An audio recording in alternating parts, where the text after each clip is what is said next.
महाराष्ट्रामध्ये कथित बनावट जन्म प्रमाणपत्र घोटाळ्याचा मुद्दा पुन्हा एकदा आता ऐरणीवरती आलेला आहे। भाजपचे नेते किरीट सोमय्या यांनी गंभीर आरोप करत मुंबईसह राज्यातील अनेक महानगरपालिकांमध्ये मोठ्या प्रमाणामध्ये बोगस जन्म प्रमाणपत्र देण्यात आल्याचा दावा केलेला आहे। विशेष म्हणजे अस्तित्वात नसलेल्या व्यक्तींच्याही नावाने जन्म प्रमाणपत्र जारी करण्यात आल्याचा आरोपही करण्यात आला आहे। विधान परिषदेच्या जागा महायुती एकत्रच लढणार आहे असं वक्तव्य मुख्यमंत्री फडणवीस यांनी केलं आहे। राष्ट्रवादी काँग्रेसमध्ये अंतर्गत वाद असल्याची शक्यता वर्तवण्यात आलेली आहे। राष्ट्रवादीचे 22 आमदार शरद पवारांच्या भेटीला गेले अशी माहिती सूत्रांनी दिली।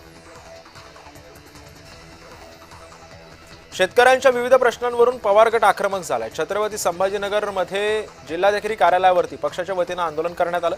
शेतीमालाला हमीभाव आणि डिझेल टंचाईमुळे खोळंबलेल्या शेतकऱ्यांच्या मुद्द्यावरती सरकार विरोधात संताप व्यक्त करण्यात आला।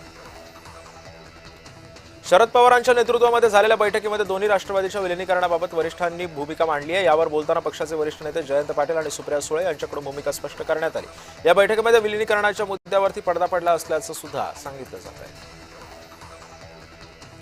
अमरावती विधान परिषद निवडणुकीच्या राजकीय हालचालींना आता वेग आलेला आहे। भाजपकडून माजी मंत्री प्रवीण पोटे यांची जबाबदारी आता जवळपास निश्चित झाली आहे। 2 वर्षांच्या प्रतीक्षेनंतर अमरावती स्थानिक स्वराज्य संस्था विधान परिषदेच्या निवडणुकीचा बिगुल अखेर वाजलेला आहे। नव्या शिष्टमंडळानं निवडणूक अधिकारी चोकलिंगम यांची भेट घेतली। भेटीमध्ये एसआर प्रक्रियेबाबत चर्चा झाल्याची माहिती आहे। महाटेक सीएसआर कॉन्क्लेव्हमध्ये 150 कोटींचे करार झालेत। राज्यामध्ये 25,000 मेगावॉटचे 4 करार झालेले आहेत अशी माहिती मुख्यमंत्री फडणवीस यांनी दिली। भाजपकडून कोणतीही ऑफर नाही असं स्पष्टीकरण मंत्री गुलाबराव पाटलांनी दिलेलं आहे आणि या सगळ्या पार्श्वभूमीवरती चर्चांना आता ब्रेक लागलाय। मनोज जरांगेंना 22 तारखेला भेटायला जाणार आहे। सरकारकडून त्यांची काय अपेक्षा आहे या सर्व गोष्टी त्यांच्याकडून भेटून समजून घेणार आहे असं वक्तव्य भाजपचे आमदार प्रसाद लाड यांनी केलं आहे। गांधी घराण्याचा इतिहासच लांछनास्पद आहे। राहुल गांधींना मोदींवरती टीका करणं शोभत नाही अशी टीका भाजपचे प्रदेशाध्यक्ष रवींद्र चव्हाण यांनी केली। मुंबईतल्या वायबी चव्हाण सेंटर इथं पवार गटाच्या बैठकीचं आयोजन करण्यात आलं होतं। शरद पवारांनी बोलवलेल्या बैठकीला अनेक आमदार खासदार गैरहजर राहिल्यानं राजकीय चर्चांना आता उधाण आलेलं आहे।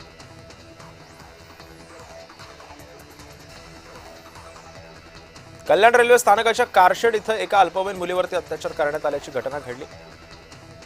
या प्रकरणी आमदार नीलम गोरे यांनी शिष्टमंडळासह मध्य रेल्वेचे डीआरएम हरीश मेनन यांची सुद्धा भेट घेतलेली आहे।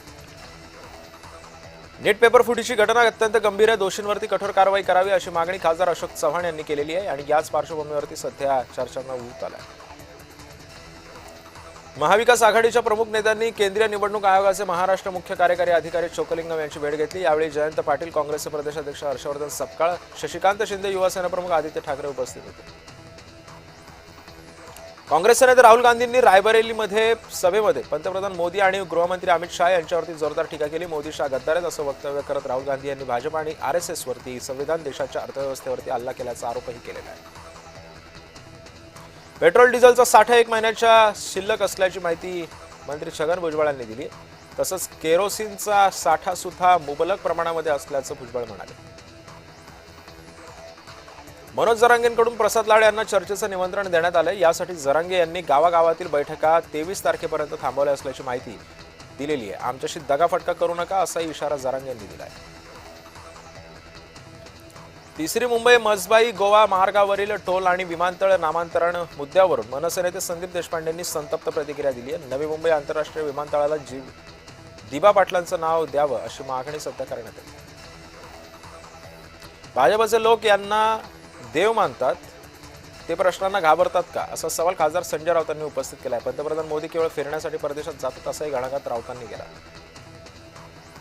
मोदींनी सांगितलं तर समुद्रात उडी मारायला सुद्धा तयार असल्याचं वक्तव्य भाजपचे आमदार प्रमोद जठार यांनी केलं। यावेळी बोलताना त्यांनी मोदी सरकारच्या निर्णायक क्षमतेचं सुद्धा कौतुक केलं।